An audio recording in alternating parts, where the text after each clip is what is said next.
नमस्ते। अहिले म भक्तपुरको यो सागा भन्ने ठाउँमा आएको छु।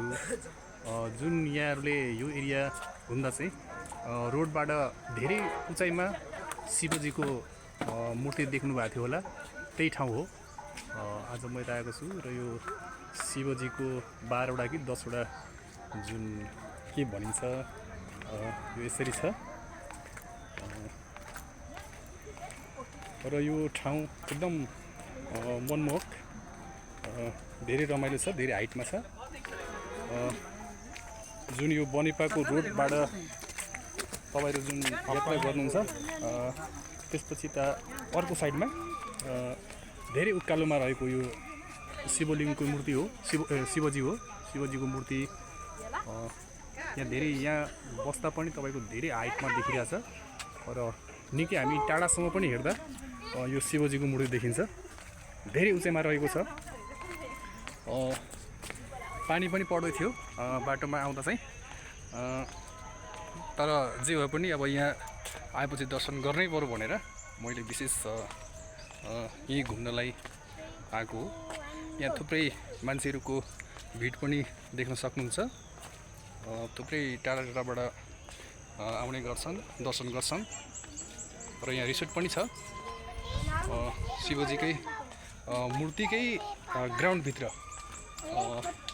के भन्ने 14 हो कि के हो भन्ने, धेरै हाइटमा रहेको शिवजीको मूर्ति आज दर्शन गरियो, खुसी लागिरहेछ।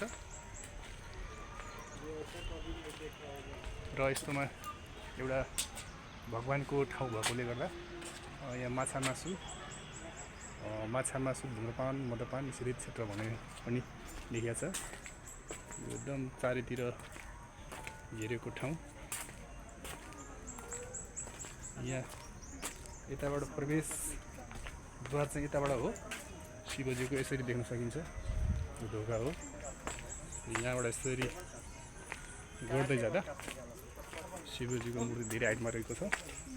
र यो भर्याङ सिडी चढ्दै जाँदै अनि शिवजीको यो भागहरू, शिवजीको रूपहरू भनौँ न, यो महाकङ्केश्वरीजी लेखेको छ, अर्को अमलेश्वरजी, यसरी रहेको छ।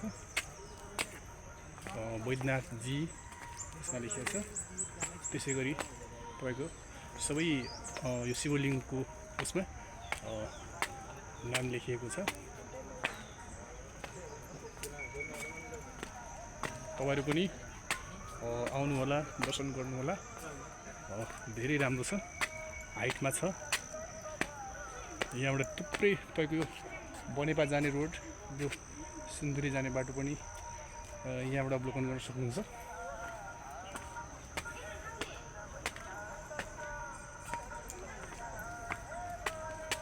अनि यहाँ भर्याङबाट माथि चढे थोरै स्यासेर फ्याफे भएको पनि अवस्था छ। यहाँ आउँदा चाहिँ थोरै भिडियो बनाऊ भनेर थोरै बनाएँ। अनि यतापट्टि तपाईँको शिव पार्वती र गणेशको मूर्ति छ भने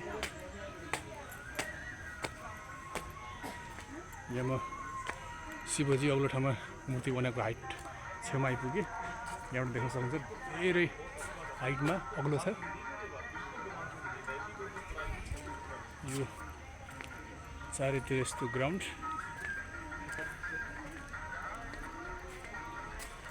यहाँ लेखिएको छ के भने श्री भक्त श्री कमल जैन एवं श्रीमती सायर जैनद्वारा निर्मित 2066।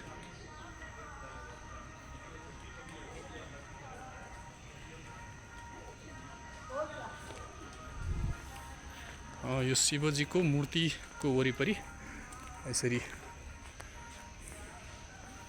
छ। पछाडिबाट हेर्दा यस्तो देखिन्छ।